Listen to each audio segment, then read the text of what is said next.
Halo Sagi, Sun, Moon, and Rising. Ketemu lagi dengan saya di Lexi Tarot. Ini untuk ramalan karir dan kesehatan Sagi di akhir bulan Juli 2023. Seperti biasa, saya ingatkan bacaan ini bersifat general, energinya kolektif, oleh sebab itu bijaksanalah di dalam memilah-milah pesan yang disampaikan, karena saya tidak menjamin akan cocok dengan energi kamu secara personal 100%.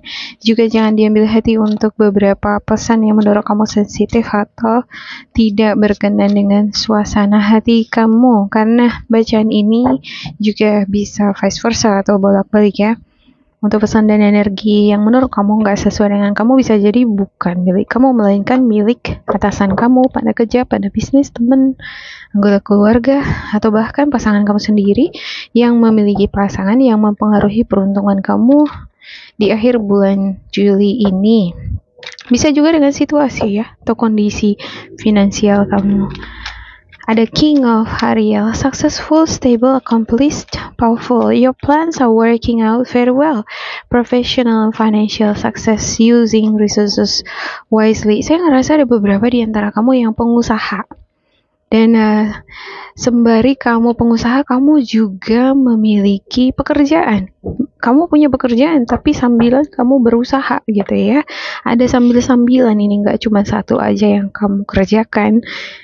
Dan kamu adalah sosok the king of Ariel, sosok yang secara finansial kamu tuh sukses, sosok yang profesional juga di dalam bekerja, mengelola uang, ada kebijaksanaan di dalam memanage keuangan ya.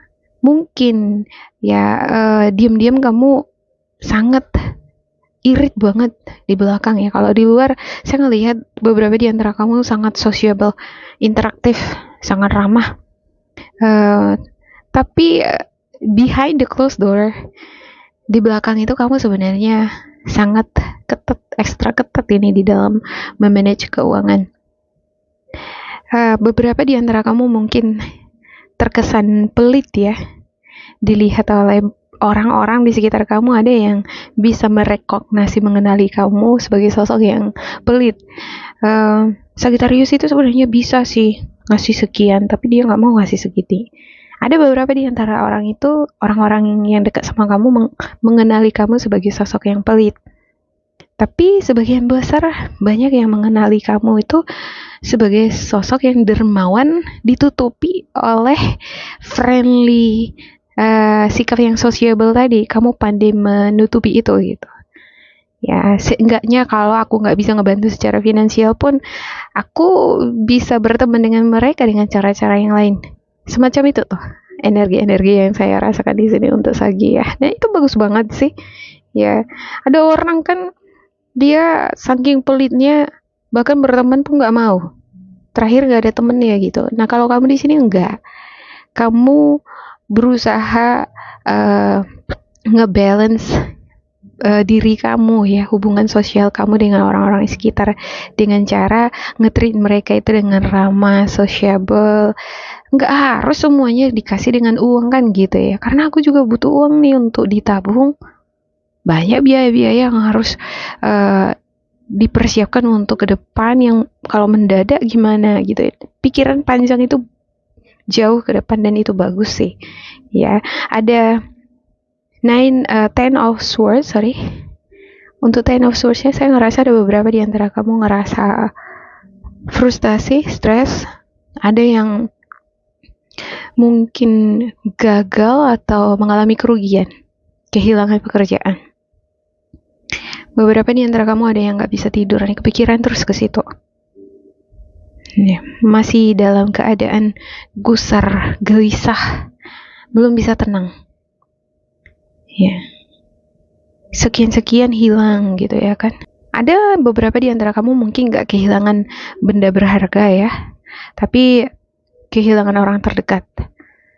Bahkan kalau pet atau hewan peliharaan kita pergi, meninggalkan kita ya, meninggal pun itu udah masuk ke kategori Ten of Swords ini. Ada duka di sini, mourning, sesuatu yang membuat kamu sedih, kehilangan. Ada Page of Wands, tetapi ada sesuatu yang akan membangkitkan semangat kamu. Ada passion di sini ya. ada peluang, kesempatan bagi kamu untuk berkarir, berkarya, ada sesuatu yang udah kamu persiapkan. Kamu udah mempersiapkan diri kamu untuk suatu project, mungkin suatu pekerjaan.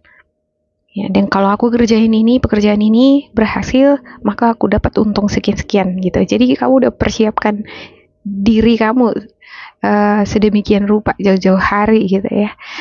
Saya ngelihat kamu adalah sosok yang suka dengan tantangan, pemberani, charming, ya, sociable, aktif, suka juga bercanda. Inilah yang membuat hubungan kamu dengan banyak orang menyenangkan, walaupun kamu nggak ada uang tuh untuk ngetraktirin mereka.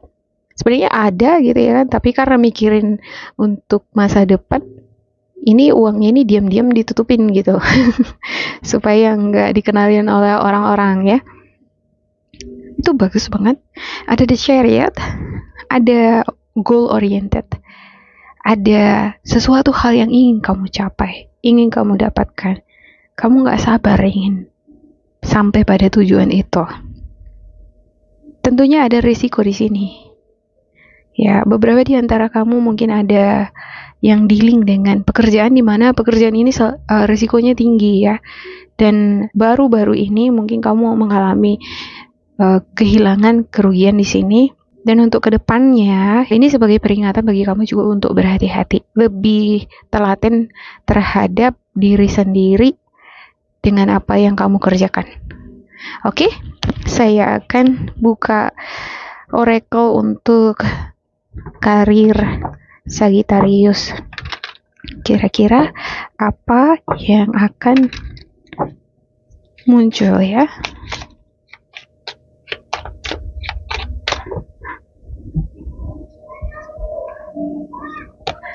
Ada freedom, you are free to do what you choose. Kamu memiliki kemampuan, kebebasan untuk memilih jenis pekerjaan apa, bagaimana kamu berkarya, juga menentukan bentuk emosional kamu seperti apa. Setiap orang kan dikasih freedom atau free will gitu ya. Kalau kamu selalu berpatokan, selalu mengingat hal-hal yang membuat kamu sedih, stres karena kehilangan, kerugian tadi, maka akan berdampak pada keberhasilan kamu, pada kinerja kamu. Itu pilihan kita. Kita mau memilih stres terus, kepikiran terus terhadap sesuatu yang kurang baik, atau kamu memilih move on, mempersiapkan diri untuk tantangan baru, mempersiapkan optimisme untuk berjuang lagi. Ibarat main game ini ya, kalau gagal ya kan coba lagi ya, bukan berarti kita langsung give up kan gitu. Atau kalau kamu kehilangan pekerjaan ya cari lagi pekerjaan yang lain gitu, karena pekerjaan itu bukan cuma di situ aja. Jalan menurut Roma itu nggak cuma satu aja kan gitu ya. You have the freedom. Kamu punya freedom itu, kebebasan untuk menentukan itu. Menentukan kamu mau stres terus, kamu mau stay di satu tempat terus, atau kamu mau gerak. Gitu ya. Karena hidup ini kan nggak seperti donat ya. Kalau digoreng dia stay aja, dia kembang sendiri. Dia harus gerak. Kita ini harus gerak.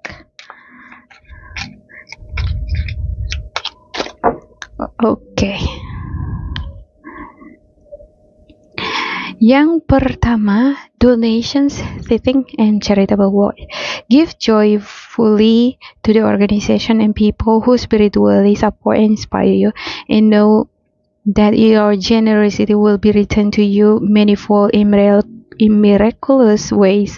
The time, supplies, money, or other resources you donate will ensure that your positive energy multiplies. Ya. Kalau kita pengen saving money karena memikirkan masa depan, itu bagus ya. Di dalam memanage keuangan itu disiplin. Kita nggak sembarangan juga memberi pada semua orang atau ngetraktirin semua orang, itu bagus juga karena kita memikirkan masa depan kita gitu. Cuman di sini spiritual guidance kamu berkata nggak ada salahnya juga berbagi, jangan terlalu pelit gitu ya kan. Ya, sesekali boleh lah bantu orang supaya rezeki itu juga berlipat ganda berdatangan ke kita, ya. Yang kedua, employment change. Your career path is leading you in a higher direction with positive changes to support your dreams, priorities, passion, and life purpose. Trust that these changes will help you release the old and welcome the new. You are being supported each step of the way. Ya, ada yang akan berganti karir kan? Seperti yang saya katakan tadi, kamu mungkin kehilangan pekerjaan kamu dan akan memulai lembaran baru. Mungkin beberapa di antara kamu udah memulai lembaran baru itu tuh di bulan Juli ya. Dan masih terasa baru karena memang masih di bulan 7 gitu ya, di akhir bulan 7. Dan di sini spiritual guidance kamu berkata bahwa kamu sedang dibimbing, sedang dibina oleh semesta step by step of the way. Isilah lembaran baru ini dengan hal-hal yang positif. Lakukan perubahan-perubahan di dalam cara kamu berpikir, merespon orang lain dengan hal-hal positif. Fokus terhadap pekerjaan kamu, tanggung jawab kamu, miliki passion, semangat, optimisme untuk memperoleh apa yang kamu inginkan. Kalau kita kerja kan tujuannya apa? Untuk memperoleh income. Selain itu, memperoleh karir yang stabil, menjadi karyawan menetap atau naik jabatan kan gitu ya. Kita datang ke suatu perusahaan bukan untuk menggosip gitu atau untuk mencari teman. Memang kita mencari teman gitu, tapi jangan karena lebih fokus teman lupa akan tujuan kita datang ke suatu tempat itu, suatu pekerjaan itu untuk apa? Untuk diri kita, bukan untuk orang lain. Oke, demikian untuk Sagi. Semoga ini bermanfaat untuk kalian. Jangan lupa di like, di subscribe, diisi kolom komentar supaya kita semakin terkoneksi. Dan bila kamu ngerasa ini gak cocok dengan kamu, diabaikan saja ya. Diambil sisi positifnya. Tetap bersemangat, semoga berbahagia. And goodbye!